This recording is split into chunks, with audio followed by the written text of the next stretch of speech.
जय हिंद दोस्तों, स्वागत है आप सभी का एक नई वीडियो में। इस वीडियो में हम लोग बात करेंगे ज्ञान बिंदु जीएस एकेडमी के द्वारा जो डेली टेस्ट सीरीज चलाई जाती है। ये टेस्ट सीरीज जो है स्टार्ट किया गया है 30 सितंबर को। कब स्टार्ट किया गया है? 30 सितंबर को। तो उसे ही हम लोग आज से कवर करना स्टार्ट कर दिए और आप लोग ये डेट देख सकते हैं कि 30 सितंबर का ही डेट दिया हुआ है यहाँ पे। और ये टेस्ट जो होगा 1A यानी फर्स्ट टेस्ट है, ठीक है। और चलिए स्टार्ट करते हैं बिना टाइम वेस्ट के। हाँ, आपको मैं क्लियर सारी बात बता देता हूँ। सबसे पहली बात कि सर के द्वारा जो पढ़ाया जाता है वो वीडियो मैं अवेलेबल अब नहीं करवा पाऊँगा, क्योंकि ऐप अपडेट हो गया है और सॉफ्टवेयर जो हम लोग का वर्क नहीं कर रहा है वीडियो डाउनलोड करने में। हो गया। दूसरी बात कि इसका जो पीडीएफ है आपको पेड ग्रुप में नहीं मिलेगा। इस मंथ में इसका पीडीएफ जो आपको फ्री में मिलेगा। और इसका पीडीएफ के साथ साथ जो मैं अपना नोट बनाता हूँ कॉपी में, उसका भी पीडीएफ आपको फ्री में मिलेगा, ठीक है। इसके लिए आपको कोई चार्ज नहीं देना पड़ेगा इस मंथ में। चलिए आगे की बात कि इसका पीडीएफ आपको कहाँ मिलेगा। तो इसका पीडीएफ आपको टेलीग्राम ग्रुप में मिलेगा। टेलीग्राम ग्रुप का लिंक आपको डिस्क्रिप्शन में दिया हुआ है। हाँ, कहीं टेलीग्राम ग्रुप अपना 2 ग्रुप है। एक ग्रुप में लगभग 1000 प्लस मेंबर हैं, दूसरे ग्रुप में 400 450 प्लस कुछ ऐसे ही मेंबर है, ठीक है। तो आपको पीडीएफ जो मिलेगा इस ग्रुप में मिलेगा 450 प्लस वाले मेंबर में, क्योंकि इसमें जो है सिर्फ हम ही मैसेज कर सकते हैं और कोई भी मैसेज नहीं कर सकता है। लेकिन इसमें जो है सभी लोग मैसेज करते हैं। अगर मैं पीडीएफ दे भी देता हूँ इस ग्रुप में तो ऊपर नीचे हो जाएगा, फिर आप मुझे मैसेज कीजिएगा कहाँ है पीडीएफ, कहाँ है पीडीएफ। इसलिए आपको पीडीएफ जो है इस ग्रुप में मिलेगा। तो आप लोग दोनों ग्रुप में ज्वाइन कर लीजिएगा। इस ग्रुप में क्विज चलता है और इस ग्रुप में पीडीएफ और होमवर्क दिया जाता है, ठीक है। चलिए स्टार्ट करते हैं आज का क्वेश्चन नंबर 1। क्वेश्चन नंबर 1 है, जब न्यायपालिका, विधायिका तथा कार्यपालिका के कार्यों में जनहित याचिकाओं के आधार को बनाकर हस्तक्षेप करता है तो इससे क्या कहते हैं। देखिए इस पॉइंट में जो है 4 वर्ड दिया हुआ है, इसे ध्यान दीजिए। न्यायपालिका, विधायिका और कार्यपालिका और एक है जनहित याचिका। 4 वर्ड दिया हुआ है और चारों वर्ड के बारे में आपको जानना बहुत ही जरूरी है। सबसे पहले न्यायपालिका के बारे में जान लेते हैं। न्यायपालिका के अंतर्गत आता है सुप्रीम कोर्ट और हाई कोर्ट। न्यायपालिका के अंतर्गत क्या क्या आता है? सुप्रीम कोर्ट और हाई कोर्ट। विधायिका के अंतर्गत आता है संसद और राज्य विधानमंडल। संसद कहने का अर्थ है लोकसभा, राज्यसभा, और राज्य विधानमंडल कहने का अर्थ है कि विधानसभा और विधान परिषद। और नेक्स्ट है कार्यपालिका। तो कार्यपालिका के अंतर्गत आता है राष्ट्रपति, उपराष्ट्रपति, प्रधानमंत्री, बाकी जितने भी मंत्री पद हैं ये सभी, ठीक है।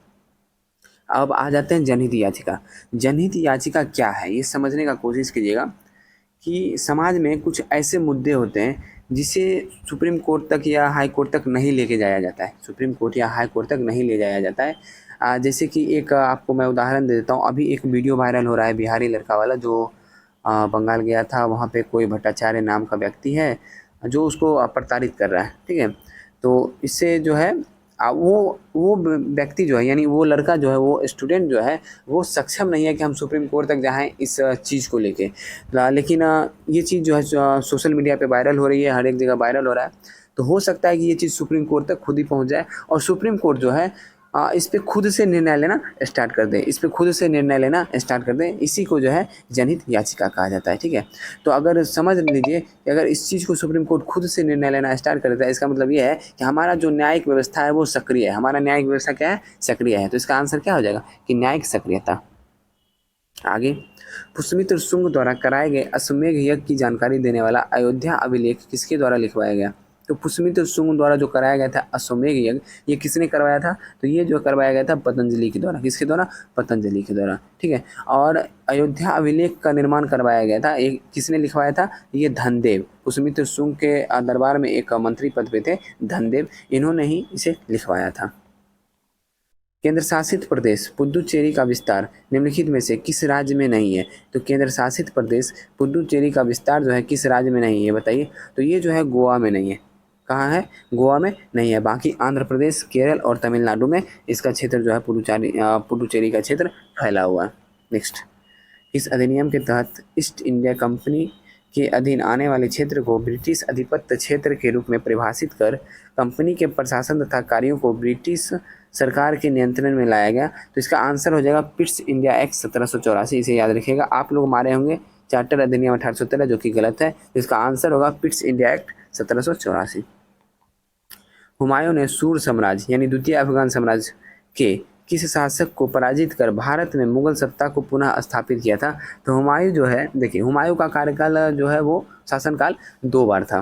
सबसे प्रथम बार जो था 1530 से लेकर 1540, 1530 से लेकर 1540, इस दौरान जो है 1539 और 1540 में हुमायूं और शेरशाह सूरी के बीच दो युद्ध हुआ। सबसे पहले 1539 में हुआ चौसा का युद्ध, जिसमें हुमायूं बुरी तरह हार गया। फिर 1540 में हुआ बेलग्राम का युद्ध, जिसमें भी हुमायूं जो है बुरी तरह हारा और जो है ये अपना सत्ता छोड़ के भाग गया अफगानिस्तान या ईरान की तरफ शायद भाग गया था, ठीक है, और उधर से ही शादी करके आया था। आगे देखते हैं। और दूसरा जो कार्यकाल था उसका हुमायूं का, वो था 1555 से 1556, ठीक है। तो दूसरा कार्यकाल जो था 1555 से 1556, जब शेरशाह सूरी जब तक साम्राज्य चला रहा था तब तक जो है हुमायूं का हिम्मत नहीं हुआ कि शेरशाह सूरी की तरफ लौट के देखें। लेकिन शेरशाह सूरी की जैसे ही मृत्यु होती है उसके बाद उसका जो पुत्र है वो सभी गद्दी प्राप्त करने के लिए खुद में झगड़ना शुरू कर देते हैं, और इसी का फ़ायदा उठाते हुए जो है हुमायूं फिर से भारत की तरफ नज़र उठा के देखता है। और इसी दौरान जो है सरहिंद या मच्छीबारा का युद्ध होता है, जिसमें हुमायूं की जीत होती है और वह फिर से जो है सत्ता धारण कर लेता है, यानी मुगल सत्ता की स्थापना कर देता है। और ये किसे हराया था? सरहिंद या मच्छीबारा के युद्ध में जो है सिकंदर शाह सूरी को जो है हुमायूं हराया था। तो इसका आंसर हो जाएगा ऑप्शन नंबर डी। हिमालय पर्वत श्रृंखला में स्थित दर्रा में सर्वाधिक ऊंचाई पर स्थित दर्रा कौन सा है? देखिए, हिमालय पर्वत श्रृंखला में स्थित दर्रा में सर्वाधिक, ऑप्शन के अनुसार इसका आंसर हो जाएगा काराकोरम। ऑप्शन के अनुसार इसका आंसर क्या हो जाएगा? काराकोरम। और इसकी ऊंचाई है 2640 मीटर। कितनी है? 2640 मीटर, ठीक है। चलिए आगे बढ़ते हैं। हाँ, ये एक क्वेश्चन आप मुझे कमेंट बताइएगा कि भारत में सबसे ऊंची दर्रा कौन सी है? भारत की सबसे ऊंची दर्रा कौन सी है? कमेंट बताइएगा। सिर्फ एक क्वेश्चन पूछा हूँ, इसका जवाब कमेंट में जरूर दीजिएगा। बहुत ही इंपॉर्टेंट क्वेश्चन है, उम्मीद है बहुत कम लोगों को पता होगा। नेक्स्ट है, भारतीय संविधान के कौन सा प्रावधान ब्रिटेन से ग्रहण किया गया है? तो ऑप्शन देखते हैं। संसदीय शासन प्रणाली ब्रिटेन से लिया गया है, एकल नागरिकता ब्रिटेन से लिया गया है, न्यायिक पुनरावलोकन जो है अमेरिका से लिया गया है, विधि का शासन ब्रिटेन से लिया गया है, चुनाव में जीत की तय करने की प्रक्रिया ब्रिटेन से लिया गया है। तो इसका आंसर 1, 2, 4 और 5 ऑप्शन नंबर सी होगा। अंग्रेज अधिकारी वैलेंटाइन सिरोल ने किस आंदोलन के दौरान बाल गंगाधर तिलक को भारतीय अशांति का जनक कहा था? देखिए, जो भी व्यक्ति थे, यानी जो भी क्रांतिकारी कहिए, जो भी महापुरुष कहिए, जो भी आपको बोलना है बोल सकते हैं, जो भी स्वराज शब्द पर ज़्यादा जोर देते थे, किस पे? स्वराज शब्द पर ज़्यादा जोर देते थे, उन्हें जो है वैलेंटाइन सिरोल जो है भारतीय अशांति का जनक कहते थे, ठीक है। तो ये स्वदेशी आंदोलन के दौरान ही बाल गंगाधर तिलक को वैलेंटाइन सिरोल द्वारा भारतीय अशांति का जनक कहा गया था। चलिए आगे बढ़ते हैं। भवन निर्माण की दृष्टि से आर्थिक महत्व वाले लाल बलुआ पत्थर तथा चूना पत्थर निम्नलिखित में से किस पर्वत श्रेणी में पाए जाते हैं? ये जो है विंध्य पर्वत श्रेणी, किसमें? विंध्य पर्वत श्रेणी में पाए जाते हैं, इसे ध्यान रखिएगा। नेक्स्ट ऑप्शन नंबर बी है। नेक्स्ट है, वर्तमान समय में सर्वाधिक प्रचलित कैलेंडर ग्रेगोरियन कैलेंडर की शुरुआत कब हुई थी? तो इसकी शुरुआत जो है 15 अक्टूबर 1582, ठीक है, 15 अक्टूबर 1582 को हुआ था। और इसकी शुरुआत करने वाला कौन था? इसका नाम क्या था? ग्रेगोरी 13वां। क्या नाम था? ग्रेगोरी 13वां, याद रखिएगा, ग्रेगोरी 13वां, बहुत इंपॉर्टेंट, ठीक है। नेक्स्ट क्वेश्चन की तरफ बढ़ते हैं हम लोग। निम्नलिखित कथनों पर विचार कीजिए। संविधान सभा की सबसे विशिष्ट समिति प्रारूप समिति था जिसकी अध्यक्षता डॉक्टर भीमराव अंबेडकर ने किया था। बिल्कुल सही है। और ये आप मुझे बताइए कि प्रारूप समिति का गठन कब किया गया था? तो प्रारूप समिति का गठन जो है 29 जुलाई 1947 को 29 जुलाई 1947 को किया गया था। और नेक्स्ट पॉइंट हम लोग पढ़ लेते हैं। अच्छा, ये बताइए प्रारूप समिति में कितने सदस्य थे? प्रारूप समिति में 7 सदस्य थे। कमेंट में मुझे 7 सदस्य का नाम लिख के बताइएगा। और ये भी क्लियर कर दीजिएगा कि डीपी खेतान के जगह पे कौन आए थे और बीएल मित्र के जगह पे कौन आए थे, सब कुछ क्लियर कर देना है आपको, ठीक है। नेक्स्ट है, डॉक्टर अंबेडकर संविधान सभा में 2 प्रांतों का प्रतिनिधित्व कर रहे थे, बंगाल प्रांत और बम्बई प्रांत। बिल्कुल गलत है। देखिए, एक बार में वो एक ही प्रांत का प्रतिनिधित्व कर रहे थे और इसलिए ये पॉइंट जो है गलत हो जाएगा। और आज़ादी से पहले जो है डॉक्टर भीमराव अंबेडकर बंगाल प्रांत का प्रतिनिधित्व कर रहे थे, लेकिन आज़ादी के बाद जो है डॉक्टर राजेंद्र प्रसाद के प्रयास से वो जो है बम्बई प्रांत से प्रतिनिधित्व करने लगे। किस लिए करने लगे? इसका कारण ये है कि जैसे ही आज़ादी हो गया भारत का बंटवारा हुआ, तो जिस प्रांत से भीमराव अंबेडकर प्रतिनिधित्व करते थे वो प्रांत जो है पाकिस्तान में चला गया। पाकिस्तान कहने का अर्थ है वर्तमान का बांग्लादेश, ठीक है, इसमें चला गया था, जिसकी वजह से ये जो है बम्बई प्रांत से प्रतिनिधित्व करने लगे थे। नेक्स्ट है, भारत के संविधान के पिता आधुनिक मनु की संज्ञा भीमराव अम्बेडकर को दी जाती है। बिल्कुल सही है। इसका आंसर 1 और 3 सही है। नेक्स्ट, महात्मा बुद्ध की कौन सी मुद्रा, मुद्दा नहीं होगा, मुद्रा, ठीक है, बोध गया में उनके ज्ञान प्राप्ति प्रबोधन का संकेतक है? तो ये हो जाएगा आपका भूमि स्पर्श मुद्रा। कौन सा हो जाएगा? भूमि स्पर्श मुद्रा। नेक्स्ट, एशियाई मानसून की उत्पत्ति का व्याख्या करने वाला तापीय सिद्धांत का प्रतिपादन किसने किया था? तो एशियाई मानसून कहने का अर्थ यहाँ पे भारतीय मानसून है। एशियाई मानसून कहने का अर्थ क्या है यहाँ पे? भारतीय मानसून है। और इसका तापीय सिद्धांत का प्रतिपादन एडमंड हैली ने किया था। किसने किया था? एडमंड हैली ने किया था। और इसने ही बताया था कि हवा जो है हमेशा हाई प्रेशर बेल्ट से लो प्रेशर बेल्ट की ओर चलती है। नेक्स्ट, 5वें संविधान संशोधन 1955 तथा 18वां संविधान संशोधन 1966 के द्वारा संविधान के किस अनुच्छेद में नए प्रावधान किए गए थे? तो इसका आंसर क्या होगा बताइए? इसका आंसर होगा अनुच्छेद 3। क्या होगा? अनुच्छेद 3। ऐसे नॉर्मली देखा जाए तो अनुच्छेद 3 में किसका वर्णन है ये जान लेते हैं पहले।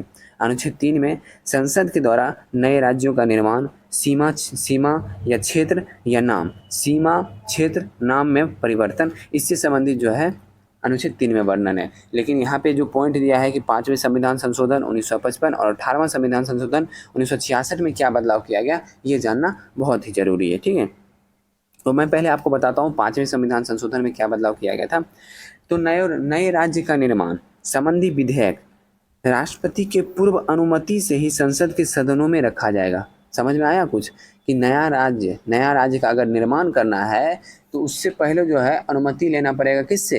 राष्ट्रपति से। और राष्ट्रपति से अनुमति लेने के बाद ही जो है इसे संसद के किसी भी सदन में रखा जाएगा। इसका जो है शुरुआत या फिर इसका वर्णन जो है आपको 5वां संविधान संशोधन 1955 के द्वारा किया गया था। अब आते हैं 18वां संविधान संशोधन 1966 के बारे में। 18वां संविधान संशोधन 1966 में कहा गया है कि अगर संसद चाहे तो किसी राज्य का दर्जा छीनकर 2 यूटी यानी 2 यूनियन टेरिटोरी में यानी केंद्र शासित प्रदेश में बना सकता है। और इसी के तहत जो है 18वां संविधान संशोधन 1966 के तहत अनुच्छेद 3 के तहत जो है जम्मू कश्मीर को राज्य का दर्जा छीनकर लद्दाख और जम्मू कश्मीर के शासित प्रदेश में बांट दिया गया है। ठीक है, एक क्वेश्चन बताइएगा कि वर्तमान में लद्दाख में कितने ज़िले हैं?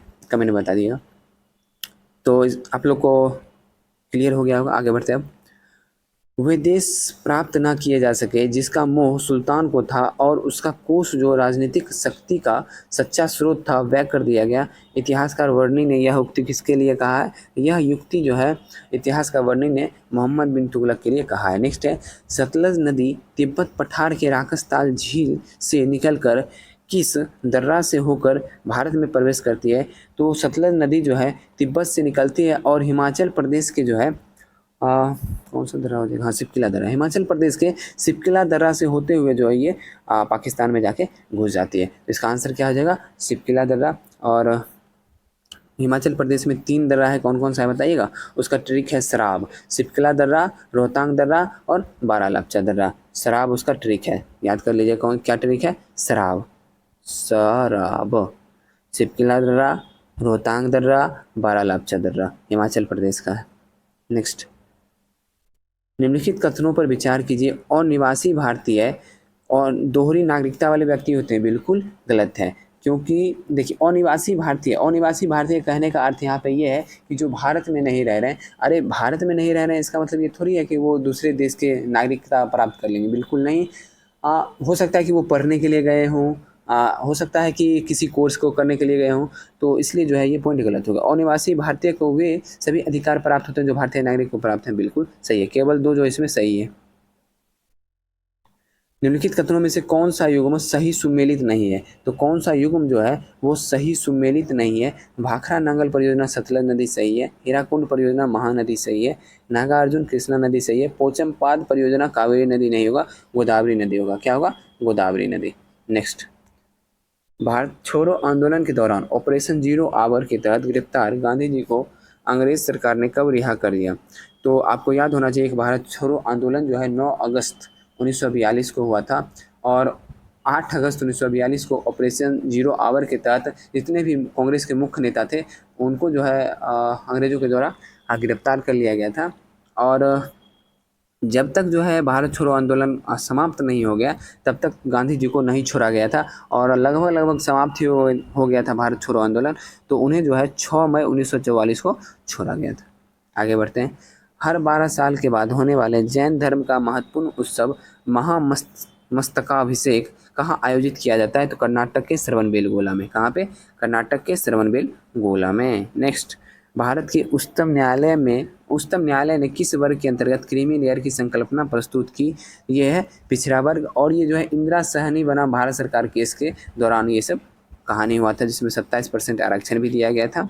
और creamy layer, non creamy layer 8 lakh रुपये से अधिक है तो आप क्रीमी लेयर में आते हैं, और 8 लाख रुपये से कम आपकी आय है वार्षिक तो आप नॉन क्रीमी लेयर में आते हैं, उसे बनाना पड़ेगा। ये सब कहानी जो है इसी में हुआ था। नेक्स्ट, अशोक ने अपने किस शिलालेख में धम्म समारोह की चर्चा की है? तो धम्म समारोह की चर्चा जो है अशोक के 9वें शिलालेख में। कितने में है?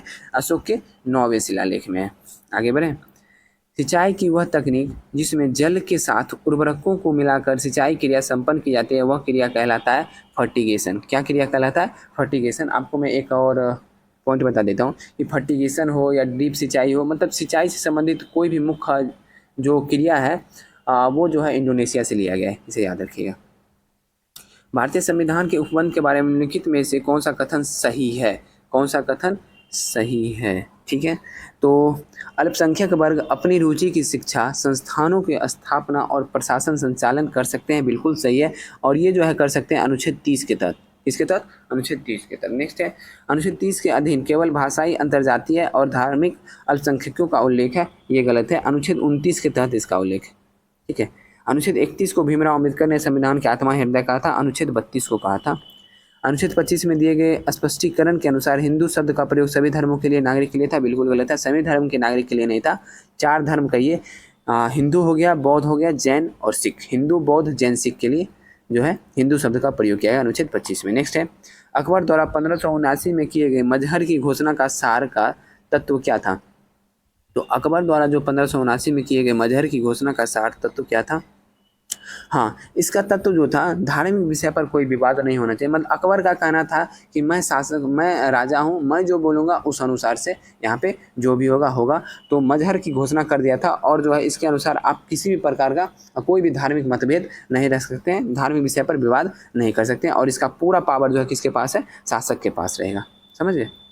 नेक्स्ट, निम्नलिखित कथनों पर विचार कीजिए। रिएक्टर स्केल भूकंप की तीव्रता को मापता है, इस स्केल में 0 से 10 तक की संख्या होती है, सही है। मर्केली स्केल भूकंप की तीव्रता के बजाय उससे हुए नुकसान को मापता है, और इस स्केल में 0 से 12 तक की संख्या है, ये भी सही है। इसमें कौन सा है? सही नहीं है पूछ रहा है, तो ना तो 1 ना तो 2 हो जाएगा। नेक्स्ट है, निम्नलिखित कथनों पर विचार कीजिए एवं सत्य कथन का चयन की सहायता से। ठीक है, संविधान का भाग 3 विषय वस्तु राजनीतिक लोकतंत्र का आदर्श निहित है, सही है। भाग 4 में सामाजिक व आर्थिक लोकतंत्र का आदर्श निहित है, ये भी सही है।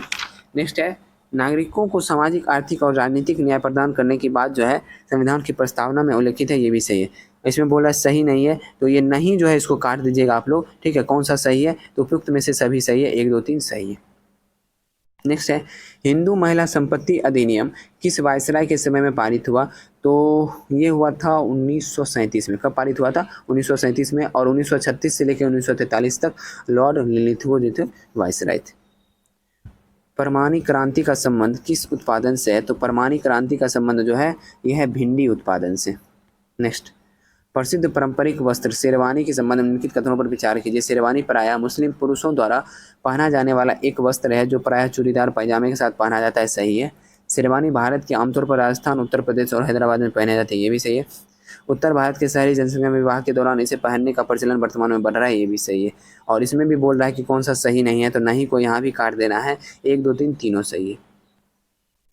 भारतीय संविधान के किन अनुच्छेदों में राज्य की कार्यपालिका का विवरण है? तो राज्य की कार्यपालिका का विवरण जो है, नहीं रुकिए 1 सेकंड, केंद्र की कार्यपालिका का वर्णन 52 से 78 में, और राज्य की कार्यपालिका का वर्णन जो है 153 से 167 में। निम्नलिखित संदर्भ स्थल में किस स्थल से किसी भी प्रकार के दुर्ग होने का प्रमाण नहीं मिला है? तो चुंदरों में जो है किसी भी प्रकार के दुर्ग या किला होने का प्रमाण नहीं मिला है। निम्नलिखित में से कौन सी जनजाति मूल रूप से भारत के असम राज्य में निवेश करती है? तो ये हो जाएगा बोडो। कौन सी जनजाति हो जाएगी? बोडो। नेक्स्ट, राष्ट्रपति का कार्यकाल पूर्ण होने पर अगर नए राष्ट्रपति का चुनाव नहीं हुआ तो जो राष्ट्रपति है वो अपने राष्ट्रपति पद पर बना रहेगा जब तक जो है उसका उत्तराधिकारी नहीं आ जाते हैं। तो इसका आंसर हो जाएगा ऑप्शन नंबर डी, कार्यकाल समाप्ति के उपरांत भी राष्ट्रपति अपने पद पर बने रहेंगे जब तक राष्ट्रपति अपना पद ग्रहण नहीं कर लें। अकबर द्वारा शुरू की गई दीन इलाही को आगे चलकर किस मुगल बादशाह ने समाप्त कर दिया? तो ये समाप्त जो है जहांगीर के द्वारा किया गया था। नेक्स्ट, बेंगलुरु स्थित भारत अर्थ मूवर लिमिटेड कौन सा उत्पाद तैयार करता है? तो ये तैयार करता है रेल डिब्बा। और इसकी स्थापना कब हुई थी? ये इसकी स्थापना आपको हुई है 1964 में। कब हुई है? 1964। नेक्स्ट, राष्ट्रपति के उम्मीदवार को अपनी जमानत राशि जो कि 15,000 रुपया बचाने के लिए कुल डाले गए मतों का कितना भाग प्राप्त करना पड़ेगा? तो 1/6 मत जो है प्राप्त करना अनिवार्य है। और इसे सिर्फ राष्ट्रपति ही नहीं, कोई भी पद पे चुनाव होता है उसमें 1/6 आपको प्राप्त करना पड़ेगा जमानत राशि बचाने के लिए, चाहे मुखिया का ही क्यों ना हो, किसी का भी क्यों ना। नेक्स्ट, कांग्रेस के स्थापना के विरोध में किसके द्वारा यूनाइटेड इंडियन पेट्रियोटिक एसोसिएशन की स्थापना किया गया? तो ये किया गया था सर सैयद अहमद खां और शिव प्रसाद सिंह, ए और बी दोनों के द्वारा। निम्नलिखित में से कौन सा हिमानी द्वारा निर्मित स्थलाकृति है? यू आकार की घाटी, श्रृंग या हॉर्न एरिट? उपयुक्त में से सभी। प्रसिद्ध गायक धन्नूलाल मिश्रा सिद्धेश्वरी देवी, गिरजा देवी गायन के किस शैली से संबंधित है? ये संबंधित है ठुमरी शैली से। संविधान का कौन सा अनुच्छेद राष्ट्रपति को कार्यकारी मुख्य न्यायाधीश को नियुक्त करने का शक्ति देता है? तो संविधान का अनुच्छेद 223 जो है कार्यकारी मुख्य न्यायाधीश नियुक्त करने की शक्ति देता है। नेक्स्ट, 1857 के विद्रोह में लखनऊ एवं कानपुर के विद्रोह को दबाने के लिए किस अंग्रेज कौन सा अधिकारी था? कैंपबेल जो है लखनऊ और कानपुर दोनों में विद्रोह को दबाया था। कमेंट बताइएगा लखनऊ से नेतृत्व कौन कर रहे थे, कानपुर से नेतृत्व कौन कर रहे थे? और जैसे ही मतलब ये दबने लगा, यानी विद्रोह जो है उनके क्षेत्र में दबने लगा, तो वो कहाँ भाग के चले गए थे? कमेंट बताइए। निम्नलिखित में से कौन सा विकल्प सही सुमेलित नहीं है? पश्चिमी रेलवे मुंबई सही है, पश्चिमी मध्य रेलवे जबलपुर सही है, दक्षिणी पश्चिमी रेलवे चेन्नई नहीं होगा, हुबली होगा जो कि कर्नाटक में है, हुबली जो कि कर्नाटक में। नेक्स्ट, निम्नलिखित में से कौन सा एक सही नहीं है? भारतीय संविधान के अनुच्छेद 165 के अनुसार राज्यपाल द्वारा महाधिवक्ता की नियुक्ति की जाती है, तो सही है। राज्य के सर्वोच्च विधि अधिकारी महाधिवक्ता होते हैं, ये भी सही है। महाधिवक्ता का कार्यकाल 6 वर्ष अथवा 62 वर्ष होता है, बिल्कुल गलत है। राज्यपाल के प्रसाद प्रयत्न तक ये रहते हैं, इनका कोई कार्यकाल जो है वो निश्चित नहीं है। महाधिवक्ता उच्च न्यायालय का न्यायाधीश होने का अर्थ रखते हैं, बिल्कुल सही है। निम्नलिखित कथनों पर विचार कीजिए। चार्ल्स मेटकॉफ ने वर्नाकुलर प्रेस एक्ट को रद्द कर दिया। वर्नाकुलर प्रेस एक्ट जो है चार्ल्स मेटकॉफ के समय में आया ही नहीं था। वर्नाकुलर प्रेस एक्ट जो है ये लॉर्ड लीटन के समय में आया और लॉर्ड रिपन जो है इसको रद्द कर दिया था। नेक्स्ट है, चार्ल्स मेटकॉफ को भारत समाचार पत्र को मुक्तिदाता कहा था, कही सही है। इसमें से पूछ रहा है कौन सा सही नहीं है? तो इसमें केवल एक जो है वो सही नहीं है, 2 तो सही है। नेक्स्ट, भारत में चांदी का सर्वाधिक उत्पादन राजस्थान में होता है। नेक्स्ट है, संसद की कार्यवाही से जुड़ा नियम 377 का संबंध किस सदन से है? तो ये जो है लोकसभा से है। वाइकोम सत्याग्रह से संगठित किया गया था, तो मंदिर प्रवेश से संबंधित था वाइकोम सत्याग्रह, और इसका आंसर इसके अनुसार जो है केरल में मंदिर प्रवेश का एक आंदोलन था। नेक्स्ट है, पारिस्थितिकी मौसम एवं जलवायु की दृष्टि से वायुमंडल की सबसे महत्वपूर्ण परत कौन सी है? तो पारिस्थितिकी मौसम, यहाँ देखिए कहने का अर्थ ये है कि किस मंडल में जो भी प्राकृतिक आपदा आती है सभी जो है उसी मंडल में आती है, कहने का अर्थ यही है। तो इसका आंसर हो जाएगा क्षोभ मंडल। क्षोभ मंडल में ही वर्षा, तूफान, जितने भी वज्रपात जो भी हैं सभी क्षोभ मंडल में आते हैं। तो यहीं पे है जलवायु दृष्टि से वायुमंडल का सबसे महत्वपूर्ण परत है। नेक्स्ट है, यूनेस्को के विश्व विरासत सूची में शामिल है रानी का बाव कहाँ स्थित है? तो रानी का बाव जो है वो गुजरात में है। आशा करता हूँ शेयर पसंद आया होगा। शेयर पसंद आया है तो वीडियो को जरूर लाइक कीजिएगा। चैनल पे नए आए हैं चैनल को सब्सक्राइब कीजिएगा। अगर वीडियो आप लाइक नहीं करते हैं, कमेंट नहीं करते हैं जो भी क्वेश्चन मैं पूछता हूँ, तो फिर से आप मतलब मेरा मोटिवेशन डाउन हो जाएगा। मेरा मोटिवेशन डाउन होगा, आप लोग को वीडियो और PDF मिलना फिर से रुक जाएगा। जब तक मैं वीडियो आपको नहीं दूंगा तब तक मैं PDF दूंगा नहीं। तो आप पे डिपेंड करता है कि आपको करना क्या है, ठीक है। और नए आए हैं तो चैनल को सब्सक्राइब जरूर कर लीजिएगा। वीडियो जो है अभी कंटिन्यू आ रही है, ठीक है। चलिए मिलते हैं नेक्स्ट वीडियो में। जय हिंद।